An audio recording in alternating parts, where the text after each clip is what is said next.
Sejak tahun 2009, kes Mahkamah membabitkan umat Kristian berkaitan dengan penggunaan nama Allah telah mula mendapat liputan media.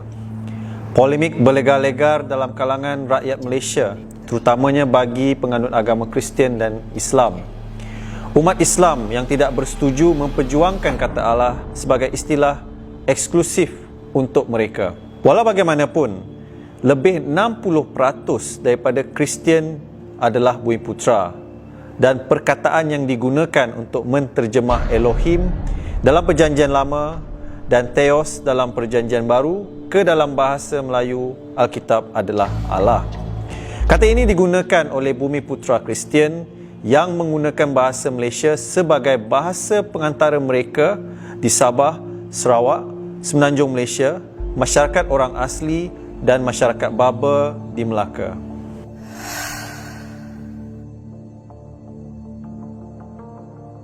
Secara etimologi, istilah Allah datang dari gabungan dua kata Arab iaitu al yang bererti sang atau the dan ilah yang bererti Allah atau God.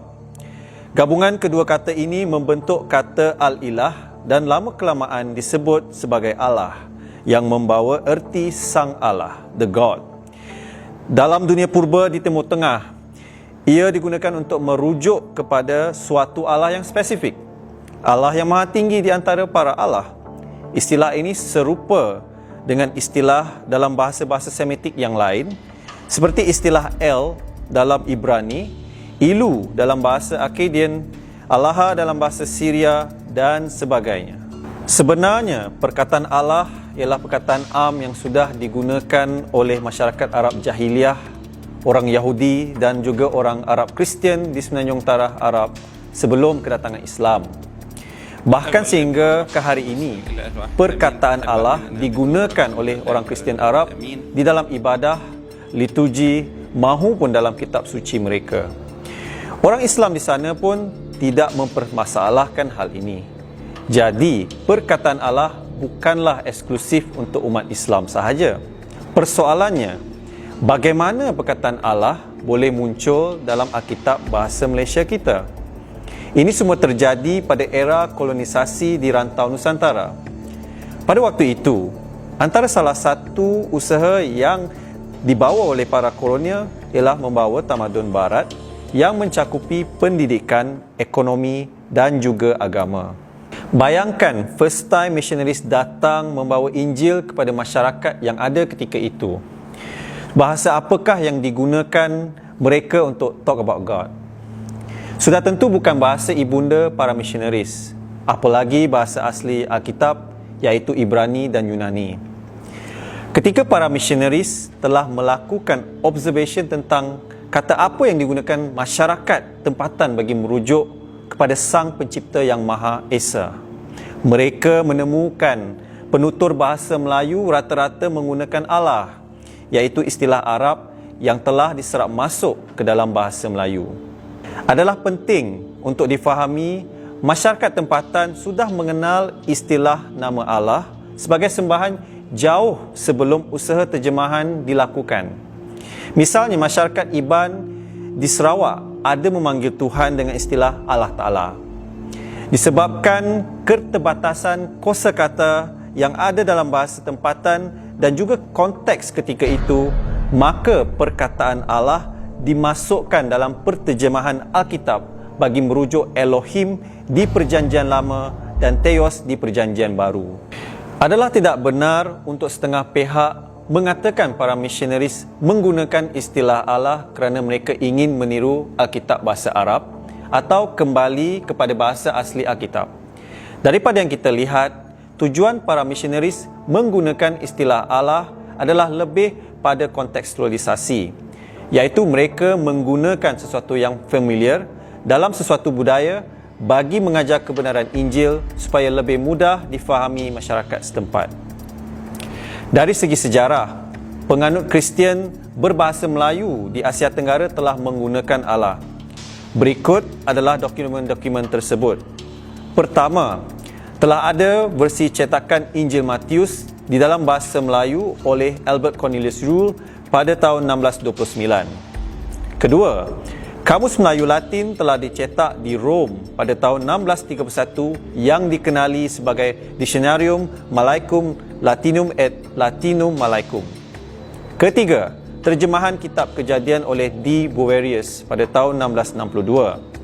Keempat, terjemahan M. Lejeker pada tahun 1733. Kelima, terjemahan Hesse Klinkert pada tahun 1879. Keenam, terjemahan W.A. Bode pada tahun 1938 dan ketujuh, pada tahun 1731 hingga 1733 wujudnya Alkitab bahasa Melayu yang lengkap mengandungi kata Allah, iaitu terjemahan untuk God. Oleh itu, sejak awal lagi perkataan Allah telah digunakan di dalam liturgi, doa-doa dan ibadat orang Kristian yang bertutur dalam bahasa Melayu. Selama berabad-abad, tidak ada masalah pun tentang penggunaan kata Allah, sehinggalah ianya menjadi kes mahkamah.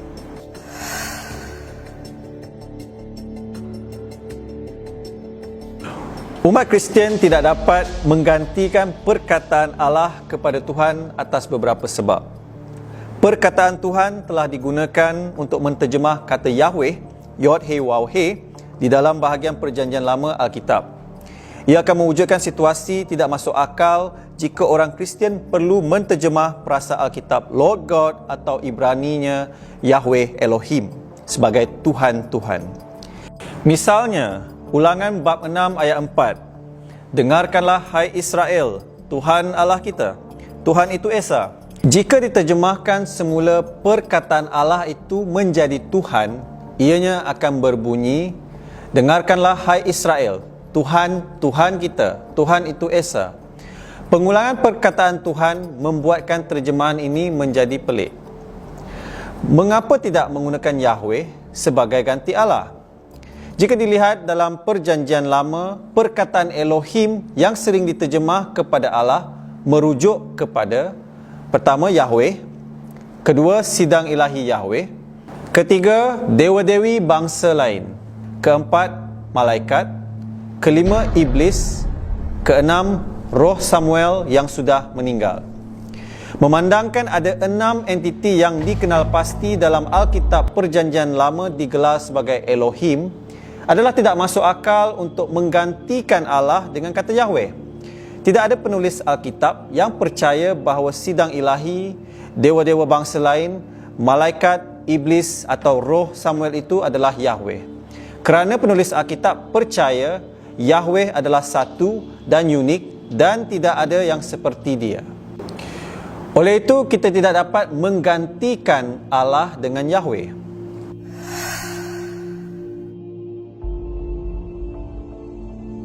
Pertama, penerimaan Muslim.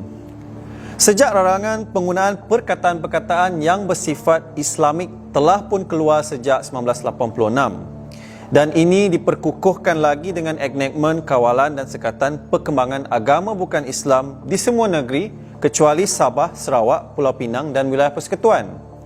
Perlu difahami juga agama samawi seperti Yahudi, Kristian dan Islam berkongsi nabi-nabi yang sama, menyembah Tuhan yang Esa yang dikatakan sama tetapi berlainan sifat serta pemahaman konsep teologi dan juga berkongsi banyak lagi persamaan yang lain. Sudah tentu penganut agama-agama ini tidak terlepas daripada berkongsi perkataan-perkataan yang sama.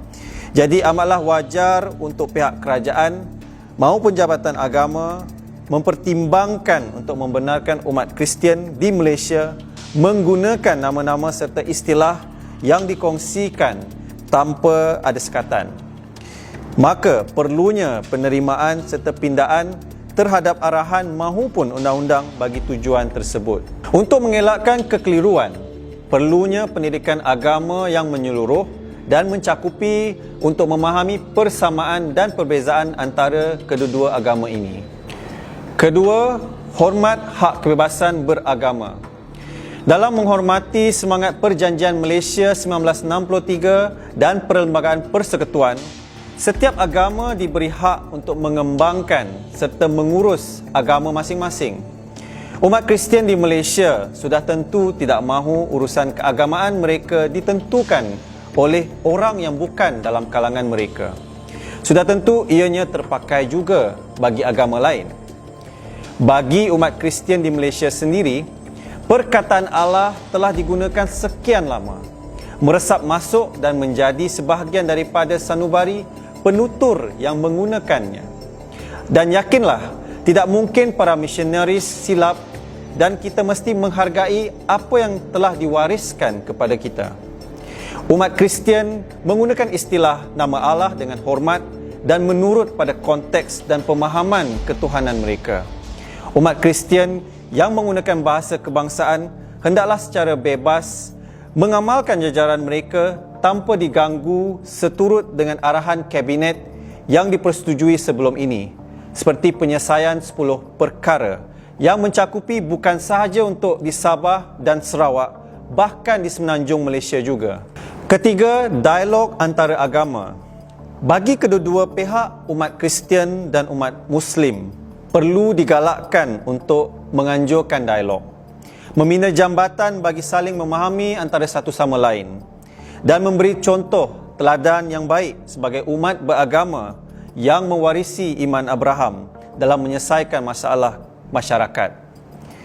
Oleh itu, sudah masanya kita harus menyedari bahawa hal ini tidak dipermasalahkan sebelum ini, dan ianya hanya menjadi satu bebanan mutakhir yang akan memecah belahkan perpaduan kita.